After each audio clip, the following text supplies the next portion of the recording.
Graça e paz em nome do Senhor Jesus. Eu quero convidar você nesta manhã a abrir a Bíblia comigo no livro do profeta Ezequiel. Vamos até o capítulo 14 deste livro maravilhoso que tem nos empolgado nesses últimos dias. E nós vamos ler 11 versículos aqui deste capítulo. Vamos ler do primeiro versículo ao 11º. Ezequiel 14. Tendo você aberto, encontrado aí o texto, gostaria de orar pela sua vida, orar por nós neste momento. Pai, estamos diante da Tua palavra e a Tua palavra é viva e eficaz. Ela é mais penetrante do que uma espada de 2 gumes, que penetra a ponto de dividir aquilo que é indivisível, Pai, as juntas e as medulas, as partes mais íntimas do nosso ser. E é isto que nós pedimos, que ela faça pelo Teu Espírito, pelo Teu poder nesta manhã, que a Tua palavra penetre como uma chuva benfazeja, como um orvalho farto, para molhar o nosso coração, para nos encharcar da Tua vontade para as nossas vidas. E que haja nesta manhã, Senhor, neste momento de meditação, algo do Senhor na vida de cada um de nós. Oramos em nome do Senhor Jesus. Amém. Leiamos então esta porção da palavra de Deus no livro do profeta Ezequiel, capítulo 14. Então vieram ter comigo alguns dos anciãos de Israel e se assentaram diante de mim. Veio a mim a palavra do Senhor, dizendo: Filho do homem, estes homens levantaram os seus ídolos dentro do seu coração, tropeço para a iniquidade que sempre têm eles diante de si. Acaso permitirei que eles me interroguem? Portanto, fala com eles e dize-lhes: assim diz o Senhor Deus: qualquer homem da casa de Israel que levantar os seus ídolos dentro do seu coração e tem tal tropeço para a sua iniquidade e vier ao profeta, eu, o Senhor, lhe responderei segundo a multidão dos seus ídolos, para que eu possa apanhar a casa de Israel no seu próprio coração, porquanto todos se apartaram de mim para seguirem os seus ídolos. Portanto, dize à casa de Israel: assim diz o Senhor Deus: convertei-vos e apartai-vos dos vossos ídolos, e dai as costas a todas as vossas abominações. Porque qualquer homem da casa de Israel ou dos estrangeiros que moram em Israel, que se alienar de mim e levantar os seus ídolos dentro do seu coração, e tiver tal tropeço para a iniquidade e vier ao profeta para me consultar por meio dele, a esse eu, o Senhor, responderei por mim mesmo. Voltarei o rosto contra o tal homem, e o farei sinal e provérbio, e eliminá-lo-ei do meio do meu povo. E sabereis que eu sou o Senhor. Se o profeta for enganado e falar alguma coisa, fui eu, o Senhor, que enganei esse profeta. Estenderei a mão contra ele e o eliminarei do meio do meu povo de Israel. Ambos levarão sobre si a sua iniquidade. A iniquidade daquele que consulta será como a do profeta, para que a casa de Israel não se desvie mais de mim, nem mais se contamine com todas as suas transgressões. Então, diz o Senhor Deus, eles serão o meu povo e eu serei o seu Deus. Que Deus vivifique neste momento esta palavra com o seu divino e poderoso Espírito Santo para fazer o papel de uma britadeira em nosso coração. Você já viu uma britadeira funcionando? Uma britadeira é uma arma poderosa, né? É um martelo pneumático, essa é uma das definições de britadeira. Ela penetra no concreto, ela revolve as coisas duras, aqueles terrões de concreto num lugar onde está tudo danificado, onde está tudo feio, destruído, e ela destrói tudo aquilo e causa um barulho ensurdecedor. E depois do trabalho da britadeira, há outras máquinas que passam por ali, cada qual fazendo o seu papel. E no final, o resultado final é lindo, porque se é um asfalto, está lá o asfalto liso, bonito, refeito, tudo bonito. Se o que quer que seja onde a britadeira trabalhe, ela tem o seu papel muito importante. E eu senti de Deus ontem, desde ontem, quando estava começando a estudar este texto, eu senti de Deus a britadeira dele no meu coração. E eu gostaria que você permitisse que a britadeira de Deus cavasse o seu coração nesta manhã, neste momento. O tema desta meditação é ídolos no coração. A situação que nós estamos vivendo aqui, que está descrita aqui neste texto da Palavra de Deus, descreve a atividade de um profeta no tempo do exílio. Mesmo naquele período de 70 anos, em que Deus permitiu que o seu povo fosse levado, capturado pelo poderoso Império Babilônico, mesmo durante aqueles 70 anos, e foi por causa da desobediência, da rebeldia, da dureza de coração daquelas pessoas, mesmo naquele período, Deus levantou porta-vozes, os seus profetas, e aqueles homens transmitiam a vontade de Deus ao povo. Deus não abandonou o povo lá no exílio e deixou a sua própria sorte. Deus permitiu o exílio como uma última instância para curar o coração. A britadeira dele teria que ir lá no profundo para arrancar aquelas coisas danosas que estavam ali, a idolatria e toda aquela perdição com que eles tinham se envolvido. Mas Deus enviou seus profetas e Ezequiel é um deles. E neste dia aqui, Ezequiel recebeu uma visita. A visita de anciãos de Israel, que vieram e se assentaram diante dele. Esta expressão, se assentaram diante dele, significa que eles vieram ali para obter um conselho, uma resposta, ouvir uma palavra de Deus através do seu profeta, Ezequiel, reconhecido como profeta de Deus. Em outra tradução até diz que eles foram consultar o Senhor. E lá no versículo 7 você vê essa palavra. E também lá no final, eles foram ali não simplesmente para sentar e ficar olhando para Ezequiel. Eles sentaram-se a fim de receber uma palavra que viesse de Deus. E o que é que eles ouvem? Em primeiro lugar, eles ouvem a resposta de Deus. Primeiramente, ouvem a resposta de Deus. E é interessante que essa resposta vem antes da pergunta. Eles nem fizeram a pergunta, nem formularam a pergunta, e Deus já vem com a resposta. Quando eles foram com o fubá, Deus já veio com a broa pronta. Você lembra de uma passagem muito parecida com essa?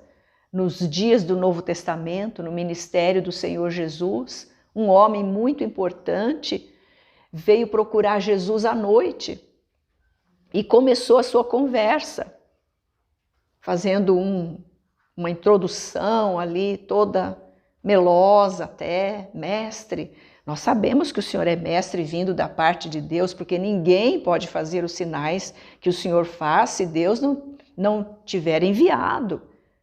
Aí Jesus, o versículo 3 de João 3 diz assim: respondeu Jesus a isto dizendo. Ele não tinha nem feito pergunta, mas Jesus já sabia qual era a situação. E Jesus foi direto no assunto e disse: olha, eu quero te dizer que é importante, importa, é imprescindível você nascer de novo, porque se não nascer de novo não pode ver o reino de Deus. Aqui, nos dias do Velho Testamento, vemos a mesma cena. Versículo 2: veio a mim a palavra do Senhor, dizendo: filho do homem, fala, estes homens levantaram ídolos no seu coração. Então a resposta de Deus, ídolos no coração. No coração é uma área invisível. Ídolos nas paredes, ídolos carregados no peito, ídolos nos locais de culto que eles fizeram lá quando estavam na sua terra em Jerusalém, esses eram visíveis, escrachados.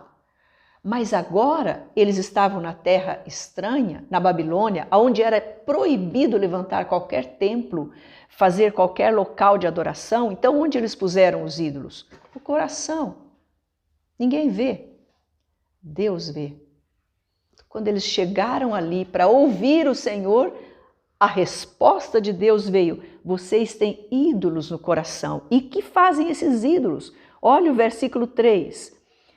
Ídolos dentro do coração, tropeço para a iniquidade que sempre tem eles diante de si. Os ídolos no coração são um tropeço. O que é um tropeço? É um obstáculo que leva a pessoa a tropeçar, a até cair, perder o equilíbrio, parar na sua caminhada, ferir-se. Quantas pessoas são feridas por causa de um tropeço? Os ídolos no coração geram afastamento de Deus. Deus fala assim no versículo 5, olha comigo ali: para que eu possa apanhar a casa de Israel no seu próprio coração, porquanto todos se apartaram de mim para seguirem os seus ídolos. O ídolo no coração é espaçoso. O ídolo é como aquela pessoa que, dormindo na cama junto com o seu cônjuge, joga a perna e acerta a pessoa, daqui a pouco virando inadvertidamente, sem querer, joga o braço, daqui a pouco chega para lá, vira de todo lado e vai tomando espaço. E já ouvi histórias até engraçadas, né, de pessoas que caíram da cama porque o outro é tão espaçoso e se mexe tanto e joga para lá e joga para cá que a pessoa não consegue ter o seu espaço. Assim o ídolo faz no coração. Ele vai jogando um laço e amarra aqui, joga o outro e amarra acolá. Eu fui dar uma olhada no que significa ser preso por um ídolo no coração.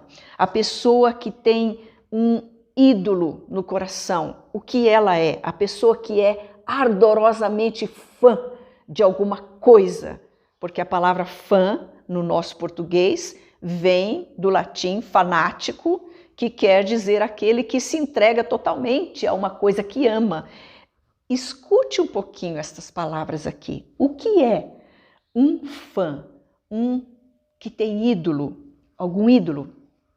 É um admirador, um tiete, apreciador, adorador, amante, apaixonado, amador, fanático, aficionado, maníaco, obcecado, doente, torcedor, seguidor. Guarde essas palavras: simpatizante, um entusiasmado, empolgado, afeiçoado, fascinado, encantado, enamorado, dedicado, devoto, adepto, venerador, idólatra. Fecha aspas, porque eu copiei isso de um dicionário. Um dicionário comum, não bíblico. Você se viu em alguma dessas coisas aqui, por acaso?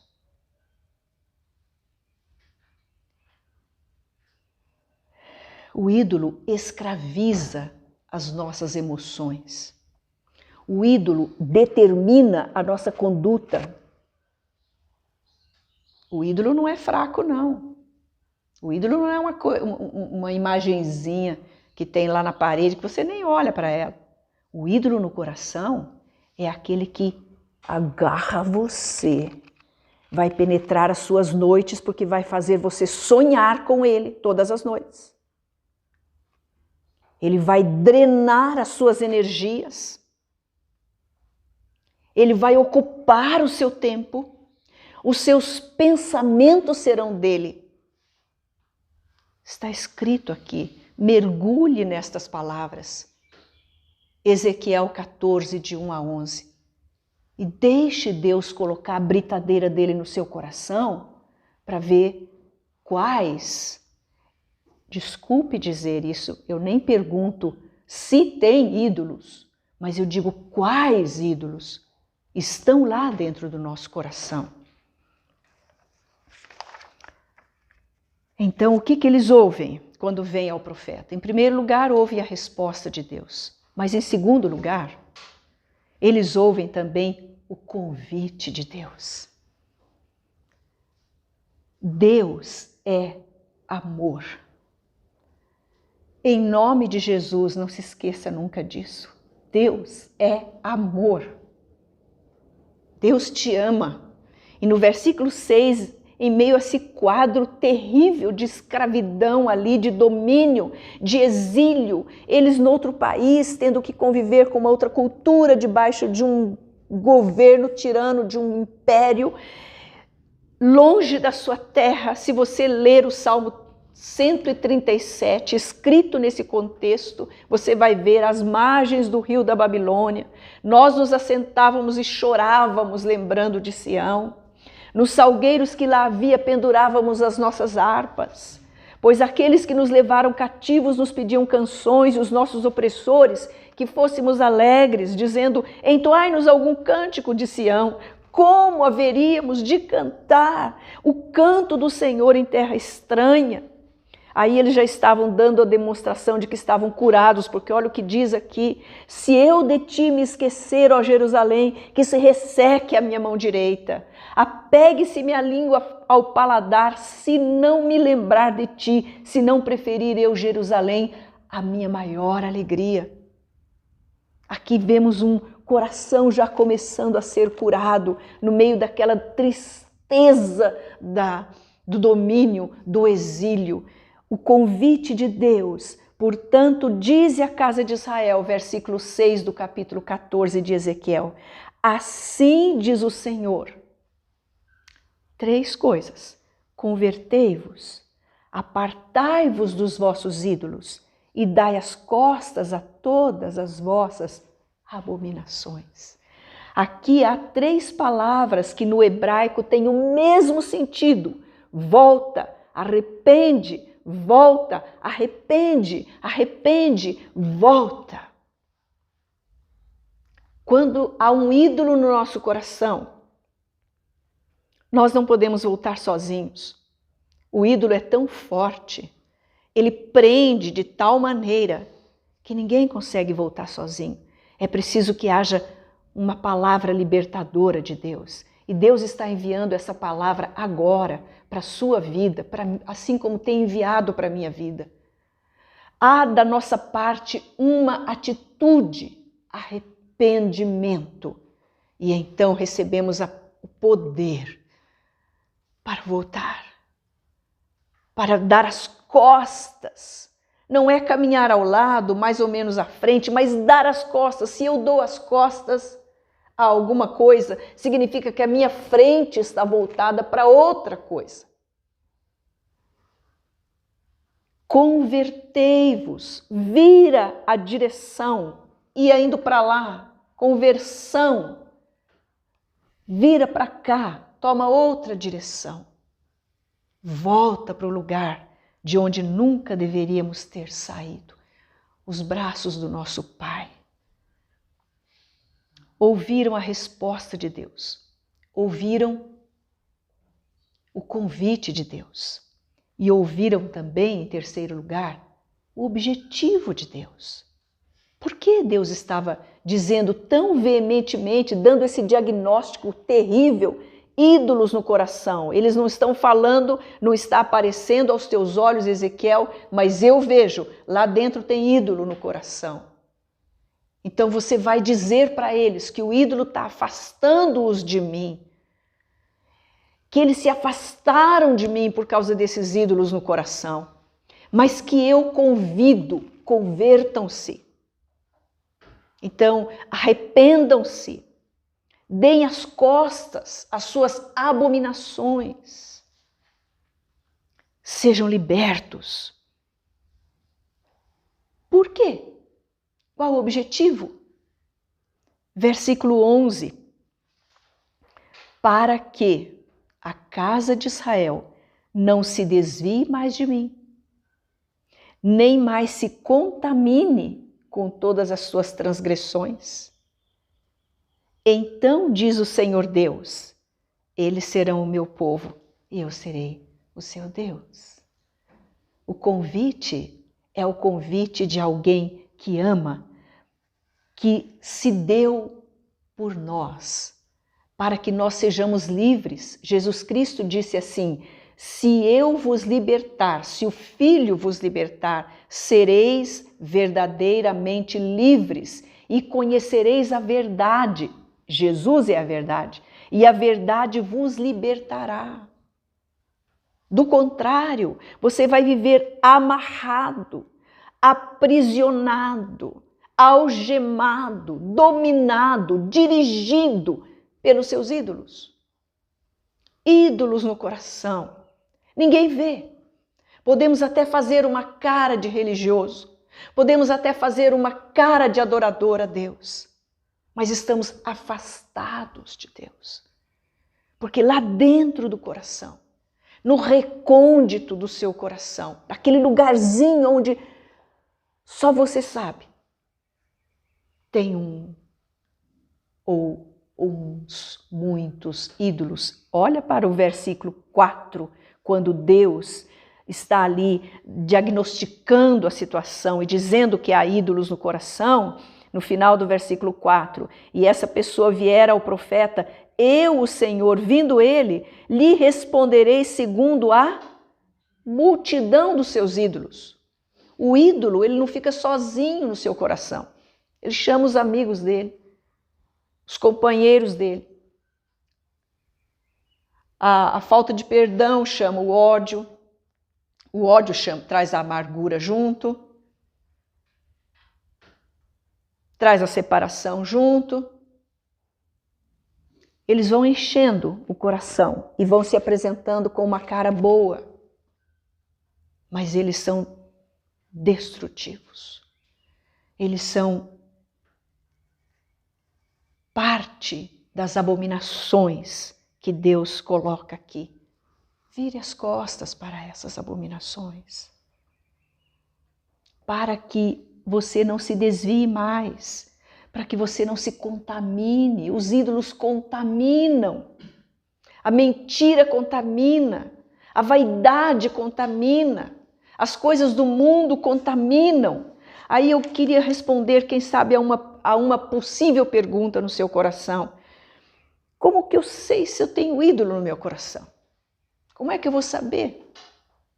Eu acho que o meu coração é totalmente de Jesus. Um dia eu me batizei, fui batizado. Um dia eu levantei a mão num apelo para receber Jesus. Um dia eu me entreguei ao Senhor Jesus. Que bom. Mas eu quero ajudar você a pensar um pouquinho. Pense no seguinte: você está sempre satisfeito? Ou está sempre com alguma insatisfação no coração? Falta alguma coisa, isso não deu certo, isso não deu certo, isso não dá certo, isso não deu certo. Aquela ansiedade no coração, é um indício de que há ídolos no coração. Porque quando Jesus está reinando no nosso coração, ele satisfaz. Jesus satisfaz. Há uma música que me chama a atenção, que diz assim: tudo o que eu preciso está em ti. Nada é mais importante para mim. Quero viver teus planos, meu Senhor. Quero sonhar teus sonhos para mim. Há canções inspiradas pelo Espírito Santo, uma delas nós cantamos ainda há pouco aqui: te dou o meu coração, te dou a minha vida, eu vivo só para ti. A cada fôlego meu, a cada amanhecer, faz tua vontade em mim. Isso significa que o coração está limpo dos ídolos. Agora, quando há algo que ocupa grande parte do seu tempo e não traz alegria nem satisfação. Por quê? Porque parece que você está sempre correndo atrás daquele sonho, sempre correndo atrás dele, e ele fugindo de você, e você correndo atrás dele, e você investindo. O ídolo drena suas energias, chupa a sua força, e você está sempre cansado e não sabe por quê. Faça uma análise de todas as suas ocupações para ver se justifica. Você está sempre insatisfeito, não deu certo, você está cansado. E enquanto isso, há uma outra coisa, ainda mais perigosa. As coisas de Deus parece que vão perdendo o brilho. E elas se tornam cansativas. Elas se tornam até enfadonhas.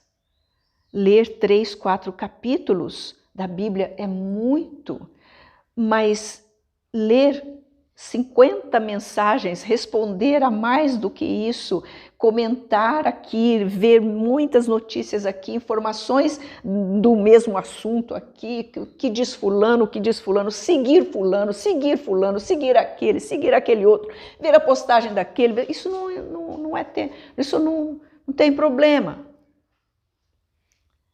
Há ídolo no coração. E nós vivemos um tempo em que a nossa juventude está, e não somente a juventude, os adultos também, nós adultos também, mas os jovens ainda mais, fascinados pelos ídolos que querem invadir o seu coração. E eu quero te dar mais uma dica da palavra de Deus. Dentro desse versículo 11, por que Deus quer, o objetivo dele nessa conversa? Vimos a sua resposta, vimos o convite amoroso de quem tem uma paciência imensa, o nosso Deus. E vemos agora o seu objetivo. Por quê? Porque ele ama.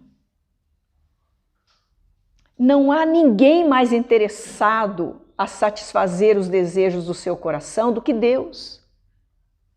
Só que nós temos a tendência de inverter a situação, colocar a carruagem antes dos burros. A ordem certa é os burros, os cavalos, os que puxam a carruagem vão à frente e nós, a carruagem, atrás. Eu estou me referindo ao versículo 7 do Salmo 34. Agrada-te do Senhor, e Ele satisfará os desejos do teu coração. Não é a inversão. Eu vou ficar feliz com Deus, dando pulo de alegria, agradecendo a Jesus quando Ele fizer isto na minha vida. Eu acompanhei por alguns anos, vários anos, há muito tempo atrás, algumas décadas, portanto, não se trata de alguém deste tempo, de agora.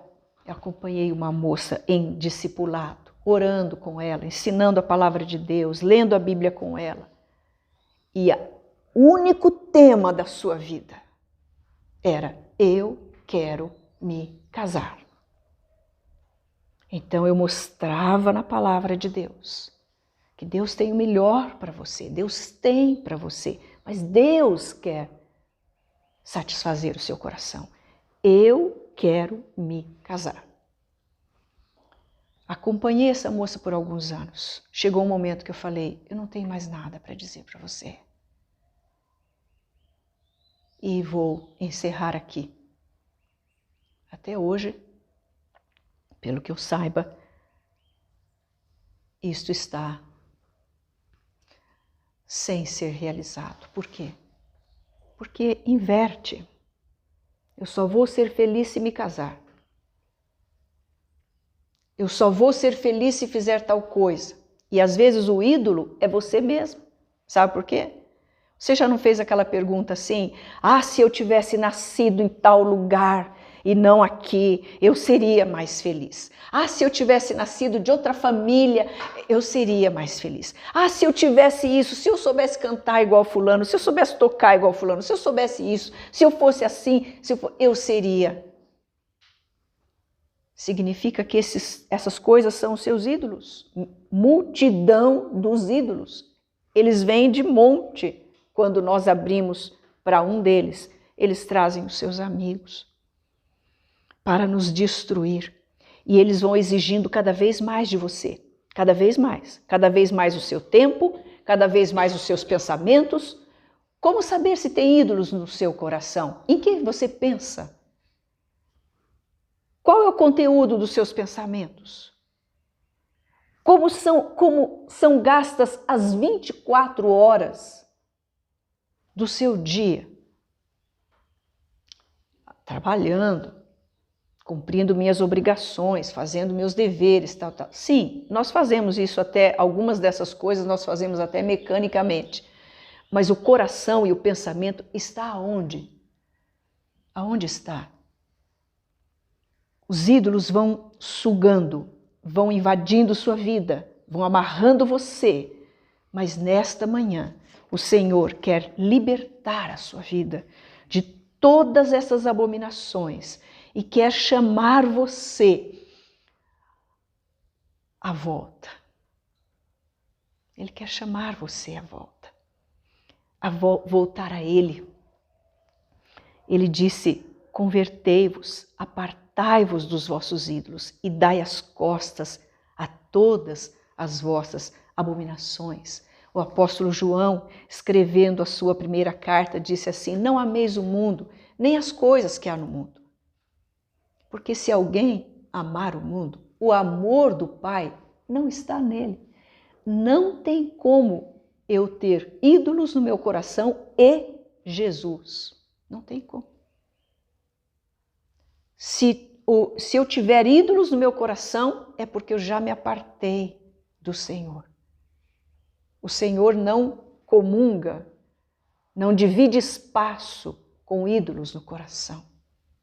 Como é que nós vamos viver neste mundo, então? É nos permitido perfeitamente usar as coisas do mundo. Nós somos pessoas. Temos uma natureza humana, temos um corpo para nos vestir, temos um estômago para receber alimentação. Nós usamos as coisas deste mundo para nos favorecer nesse aspecto, mas amar essas coisas, viver para elas, investir tudo de nós nelas, é idolatria. É ser tudo aquilo, aqueles adjetivos que eu li para você, que eu copiei de dicionário. É ter aquelas situações, aquele perfil em nós. Então, nesta manhã, neste momento, há uma oportunidade de Deus diante desse convite maravilhoso.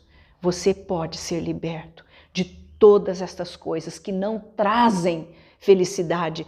O ídolo traz com ele uma carga de mentira tremenda, dizendo você só vai ser feliz se você conseguir fazer isso. E então você gasta toda a sua vida e não vai conseguir satisfazer o ídolo e você vai ficar frustrado e infeliz. Mas se você receber essa libertação e olhar para o Senhor Jesus e entregar totalmente o seu coração a Ele, então Ele vai satisfazer tudo, até os desejos do seu coração. Eu poderia contar para você muitos exemplos de Deus satisfazendo desejos. Nem era necessidade, mas eram desejos, porque Ele nos ama. Deus não é tirano. Deus é amor. Deus não é um patrão, Ele é Pai.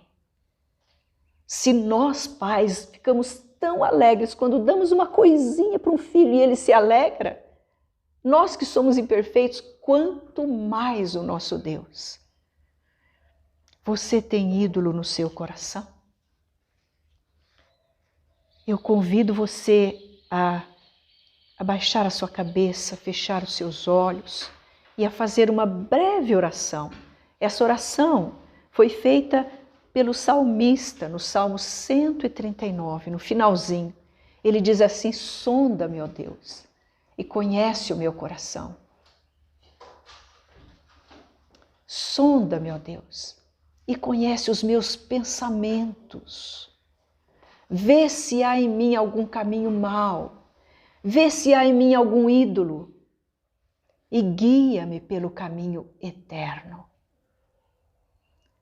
Senhor, eu quero abençoar a cada um dos meus irmãos neste momento e a cada pessoa que ouvir esta reflexão na Tua palavra, pedindo que o Senhor penetre profundamente em cada coração, arrancando, Senhor, esses terrões endurecidos que estão ali atrapalhando, bloqueando o Teu fluir em nossas vidas.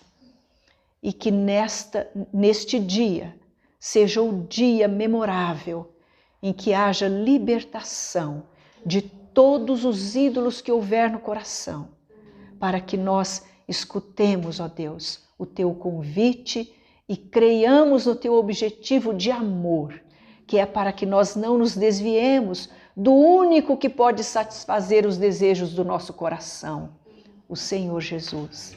E então o Senhor será o nosso Deus e nós seremos o Teu povo. Muito obrigada pelo Teu amor. Em nome de Jesus. Amém. Deus o abençoe. Amém.